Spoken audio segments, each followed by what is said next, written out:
informasi tersebut dan sudah disaring betul-betul apa yang akan disampaikan. Ya.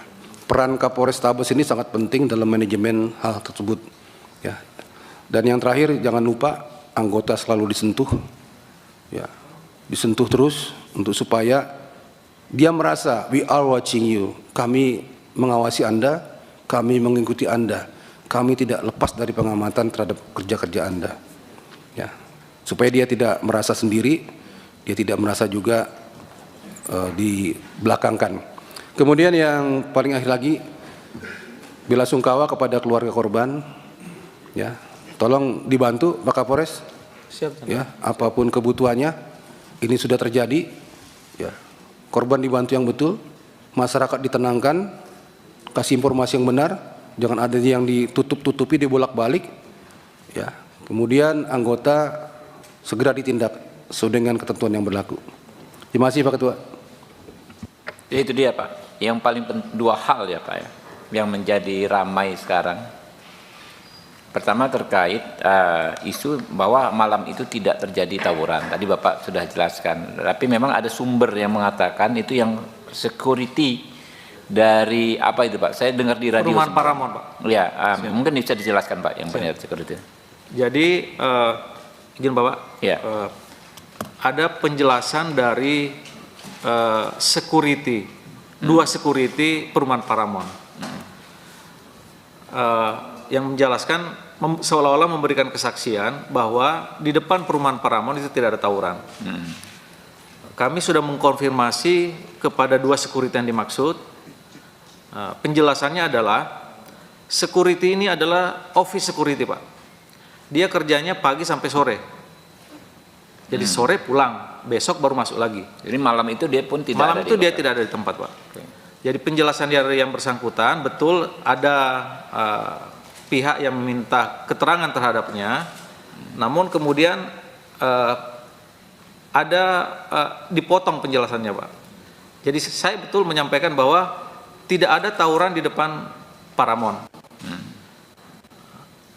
Sampai situ Pak. Ada penjelasan belakangnya menurut security yang dinas pada malam hari itu. Nah, jadi ini juga mungkin perlu kami sampaikan Pak bahwa pengertian saksi itu kan adalah orang yang melihat, mengetahui, merasakan sendiri.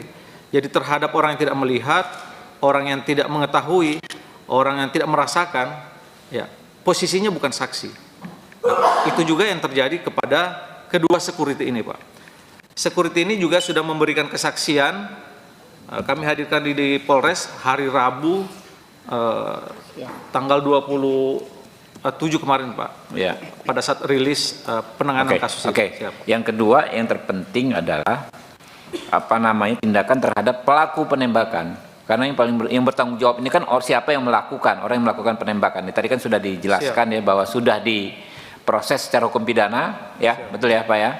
Dan dalam konteks etik juga sudah diproses. Orangnya sudah ditahan juga ya, pelakunya itu ya. Siap betul Pak. Ya, oke, ada lagi dari teman-teman berikutnya, Pak Hinca Panjaitan sebagai sesepuhnya Komisi 3 ini, silakan Pak. Terima kasih pimpinan dan anggota Komisi 3 yang saya hormati, Pak Kapolres dan seluruh jajaran Polres Semarang yang saya hormati. Pertama-tama saya dan terutama dari fraksi kami Partai Demokrat dan juga kawan-kawan saya kira di Komisi 3 menyampaikan turut belasungkawa terhadap korban. Jadi tolong disampaikan Komisi 3 ikut belasungkawa dan mohon ini Pak Kapolres seperti disampaikan Pak Rikwanto tadi, didatangin, diajak bicara dan beri empati yang cukup kepada keluarga korban. Yang kedua, pada personil kita lah yang tadi oleh Pak Rikwanto disebut aksesif atau melampaui tindakan yang seharusnya tidak dilakukan. Ketiga, saya mengapresiasi dan menghormati setelah dijelaskan secara terbuka, kami ikuti begitu, dibandingkan kami ikuti informasi sejak beberapa hari lalu, ya kami kemarin tuh galau betul, informasinya benar atau tidak begitu. Hari ini setelah dijelaskan kita bisa dapat keseimbangan informasi itu. Nah, kami mengapresiasi, saya mengapresiasi karena nggak hanya di Semarang, di kota-kota besar lain, termasuk di Medan, tempat Pak Kapolres ini juga pernah di Medan. Siap. Situasi seperti ini mengganggu dan ya kadang mencekam bagi masyarakat kota itu sendiri. Saya bisa bayangkan apa yang terjadi di Semarang dan juga di kota-kota lain, khususnya juga di Medan. Dan kita melihat berseliweran itu di medsos, sajam-sajam yang sudah melampaui lah menurut saya ya, anak-anak muda kita yang melampaui jiwanya begitu, dan negara tidak boleh kalah terhadap soal ini. Oleh karena itu saya membaca dan memahaminya apa yang dilakukan teman-teman Polres Semarang untuk menjaga harkat tipmas kita itu. Hanya memang ada yang tadi eksesif, yang offside lah, melampaui garis batas yang seharusnya tidak dilampaui. Nah, saya kira teman-teman Propam sudah tahu tugasnya untuk ini dan kita punya sistem itu, dijalankan saja. Terakhir, karena ini sudah di Komisi 3, seperti juga disampaikan pimpinan, saya harap teman-teman kembali ke Semarang, kemudian konferensi pers lah, jelaskan kepada masyarakat di sana secara terbuka apa yang teman-teman jelaskan di sini.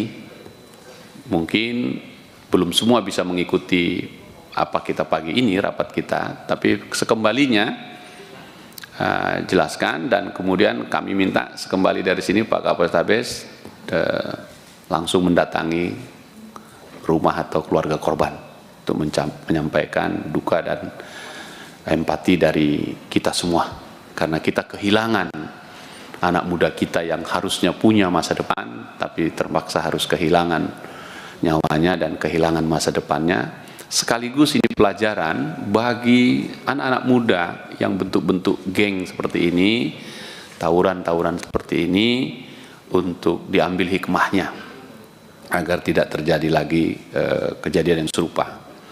Plus, kalau boleh saya izin pimpinan, pengalaman Semarang ini tolong disampaikan kepada Polda dan Kapolri agar menjadi pengalaman berharga untuk Polrestabes lain. Bahkan ada yang tidak Polres kota besar, Polres biasa pun tawuran ini juga ada. Ya, jadi supaya ini kita ambil pelajaran dan hikmahnya untuk kedepannya. Saya kira itu saja pimpinan. Saya terima kasih teman-teman sudah hadir untuk menjelaskan ini Polres Semarang, dan silahkan dijalankan tugasnya mana yang memang sesuai aturan main di Polri. Teman-teman Propam, tegakkanlah aturannya sesuai dengan mekanisme yang berlaku. Itu saja pimpinan, terima kasih. Terima kasih Pak Inca. Berikut Pak Rofikin, ini orang alumni Semarang nih Pak. Silakan Pak. Assalamualaikum warahmatullahi wabarakatuh. Yang saya hormati dan saya banggakan pimpinan Komisi 3 beserta seluruh anggota. Yang saya hormati Pak Kapolrestabes beserta seluruh jajaran. Saya tidak panjang lebar Pak. Yang pertama, kami beberapa hari ini memang mendapat informasi yang sumir. Jadi ada yang mengatakan bahwa penembakan ini karena senggol menyenggol mobil lah segala macam. Tapi tadi dengan penjelasan Pak Kapolrestabes saya kira ini sudah jelas. Tidak perlu diperpanjang lebar lagi, bahwa memang tabayun kita di sini menghasilkan sesuatu yang positif kalau menurut saya. Yang kedua Pak Kapolrestabes, saya ini asli Kalimantan Selatan Pak, tapi saya tumbuh besar di Semarang. Jadi saya tahu Pak, nih gangster-gangster. Ini ada hukum sebab akibat Pak Kapolrestabes. Kenapa? Di Semarang itu Pak, sangat mudah untuk mendapatkan minuman keras. Congyang, Ciu, CS-nya itu dijual, bahkan lebih mudah mendapatkan itu daripada air mineral. Pengalaman saudara ya?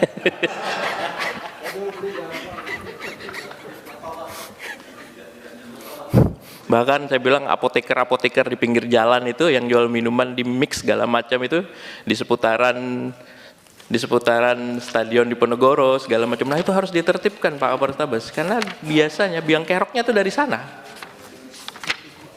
Biang keroknya nggak jauh-jauh tuh dari itu. Di depan rumah saya Pak Kapolrestabes, terus terang di Semarang, saya juga kaget nih, ada geng matador. Saya kira matador itu tim apa gitu loh, tim bola atau apa, ternyata geng. Nah ini saran kami Pak Kapolrestabes, ini segera harus ditindak, terukur tapi tindakannya, karena ini kita tahu semua anak-anak masih di bawah umur.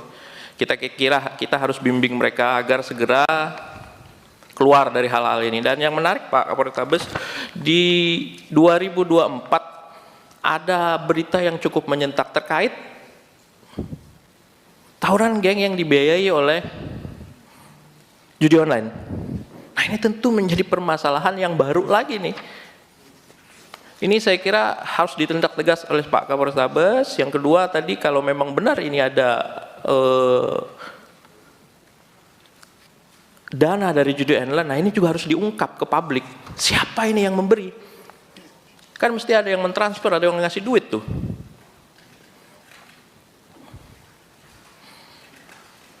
Yang ketiga Pak, yang ini yang terakhir, saya tadi ketika melihat penjelasan tadi kan ada kejar mengejar Pak.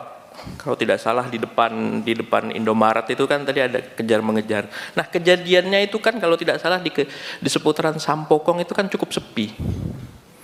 Saya tahu biasanya kalau yang di area depan itu di Sampokong itu sore menjelang malam itu ramai, tapi kalau yang agak ke dalam memang agak sepi. Nah ini juga harus dijelaskan ke publik Pak. Jadi jangan nanti bias di media itu macam-macam Pak. Jadi agar citra Polri yang sudah baik ini tidak ternodai dengan hal ini. Terima kasih Pak Kapolrestabes. Assalamualaikum warahmatullahi wabarakatuh. Waalaikumsalam warahmatullahi wabarakatuh. Dari sayap kiri, Bu Dewi. Bu Widya. Nah, Pak Wayan. Ya, silakan. Senior kita nih, silakan senior. Assalamualaikum warahmatullahi wabarakatuh. Salam sejahtera bagi kita semua. Om Swastiastu, Namo Buddhaya, salam kebajikan. Kalau boleh berkata jujur, dalam waktu pendek ini kita melihat dan menyaksikan mengunjungi Sumatera Barat, dan kali ini kita bertemu dengan kawan-kawan kepolisian Semarang ya. Pak Ketua, ada suasana yang luar biasa beda ketika kami bersama teman-teman di Sumatera Barat, ketika ingin melihat kejadian fakta-fakta tentang polisi tembak polisi.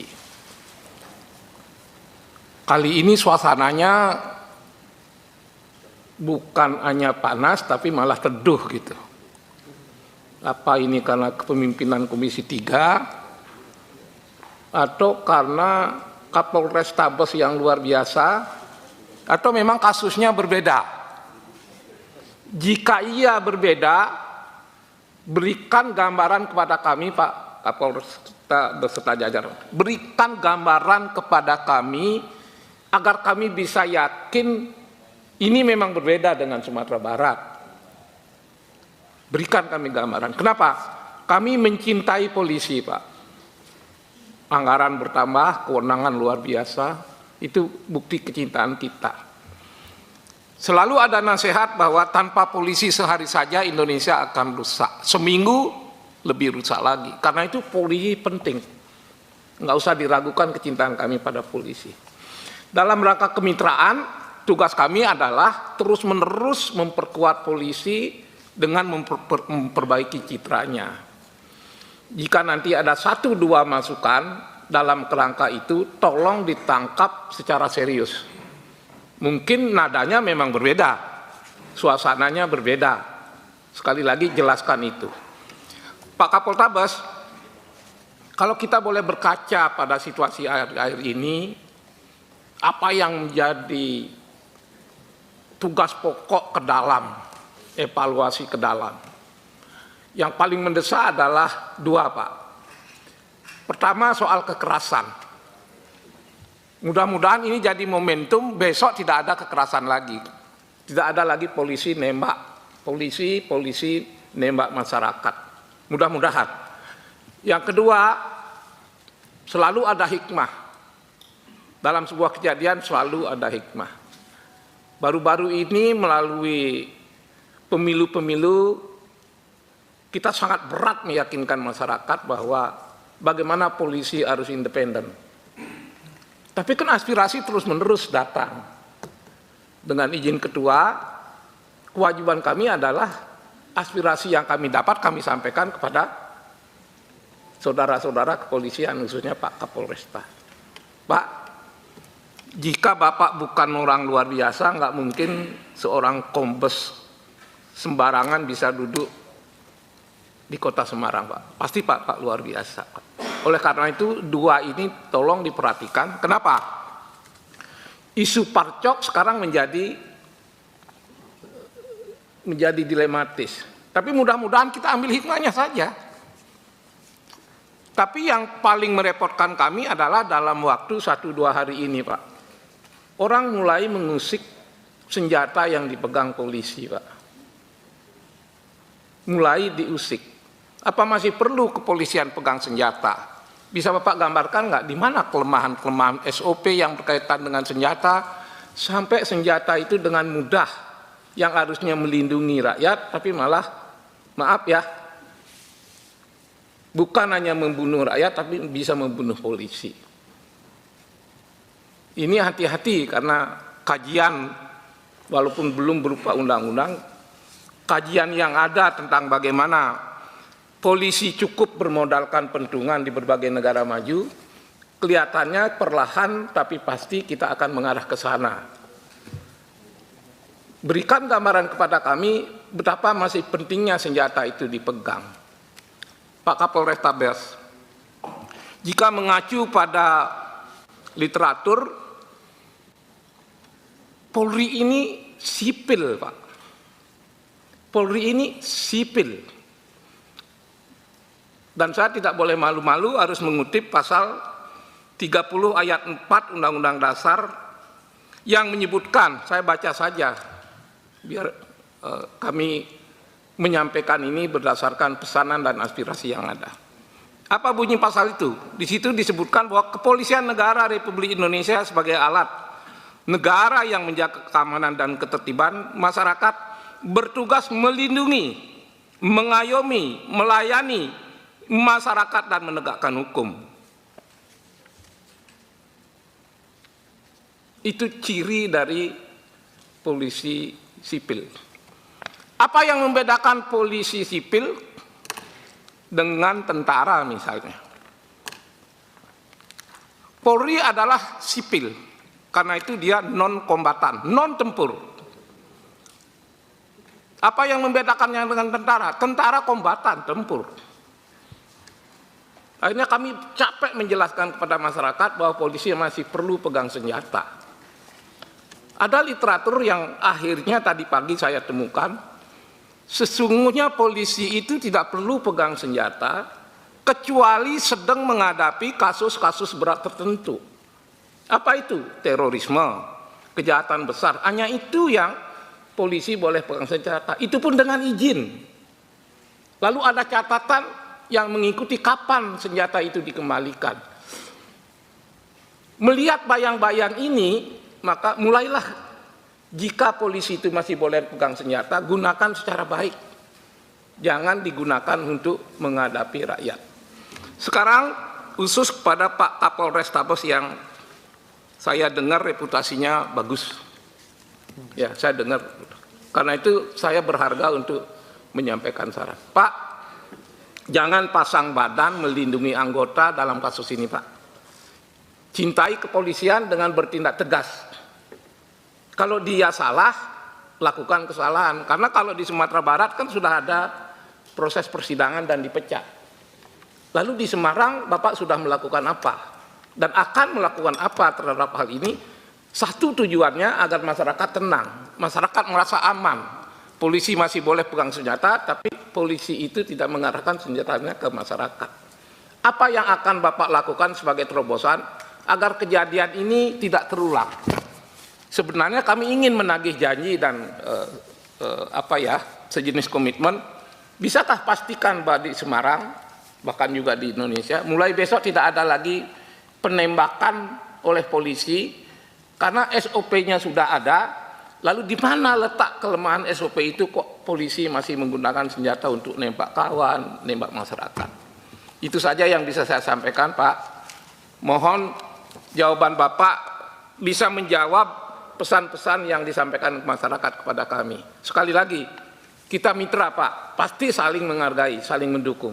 Tapi di samping mitra, kami juga punya aspirasi yang harus kami sampaikan, dan Bapak harus dengan jiwa besar bisa menangkap ini. Bukan maksud menyerang Bapak, bukan menyerang kepolisian, tapi bagaimana momentum ini Bapak gunakan untuk memperbaiki kepolisian, agar tidak ada kekerasan lagi, agar tidak ada lagi polisi yang terpengaruh karena kegiatan-kegiatan politik. Sekali lagi, polisi harus segera menunjukkan dirinya sebagai lembaga yang independen. Terima kasih. Terakhir Pak Rudi mungkin ya, Pak Rudi Lalo ya. Silakan Pak Rudi. Terima kasih pimpinan. Saya hormati pimpinan dan anggota Komisi 3, Pak Kapolrestabes dan dari Polda Jawa Tengah. Hadirin yang sama berbahagia, Assalamualaikum warahmatullahi wabarakatuh. Yang pertama, saya merasa ya bangga menjadi bagian dari kepemimpinan Ketua Komisi kita, oleh karena setiap isu-isu yang menyita perhatian publik, langsung Komisi 3 reaktifnya dengan memanggil pihak-pihak yang lagi jadi bahan diskusi di tengah masyarakat. Termasuk hari ini adalah jajaran Polrestabes Semarang dan Polda Jawa Tengah. Kemarin Komisi 3 juga ke Sumatera Barat, Polda Sumatera Barat. Ini adalah bagian dari tanggung jawab moral kita selaku lembaga pengawasan yang senantiasa mengawasi kerja-kerja mitra Komisi 3. Terkait peristiwa di Semarang, Pak Kapolres, mohon ini catatan saja karena rekan Komisi 3 sudah banyak membahas, catatan saja. Yang pertama tentu pelaku ditindak tegas. Ya, ada sidang kode etik setelah pulang bapak-bapak, sidang kode etik. Setelah itu mungkin dibawa ke pengadilan, diproses hukum, ya, ditindak. Yang kedua, ini menjadi koreksi bersama kita. Betul Pak Wayan mengatakan mudah-mudahan ke depan tidak ada lagi peristiwa-peristiwa yang menghebohkan publik. Kita mau seperti itu. Ini dijadikan pembelajaran bersama, koreksi bersama kita. Termasuk mungkin evaluasi penggunaan senjata api, khususnya di jajaran Polrestabes Semarang. Nanti akan kami sampaikan nanti pada saat rapat kerja atau monitoring evaluasi dengan jajaran Mabes Polri. Karena kalau perlu anak buah Bapak di Semarang itu dites kejiwaan, ya. Kemudian kalau perlu dites kembali praktek menembaknya, karena susah mendapatkan senjata, ada syarat-syaratnya. Ini perlu mungkin ini evaluasi Pak, supaya momen peristiwa seperti ini tidak terjadi lagi. Yang kedua, Pak Kapolres, saya berharap Bapak pulang ke Semarang nanti, isu-isu di luar yang jadi pertanyaan-pertanyaan publik, misalkan ada upaya-upaya bikin video yang lagi viral di media, itu dibantah semua Pak. Komprehensif saja Pak, luruskan dan murnikan kasus ini supaya betul-betul publik Indonesia mendapatkan pencerahan. Saya kira itu pimpinan, hanya catatan-catatan saja. Terima kasih. Assalamualaikum warahmatullahi wabarakatuh. Ya, rekan-rekan semua, Pak Kapolres, Pak Kabid Propam, ya, ini dari Serse Polda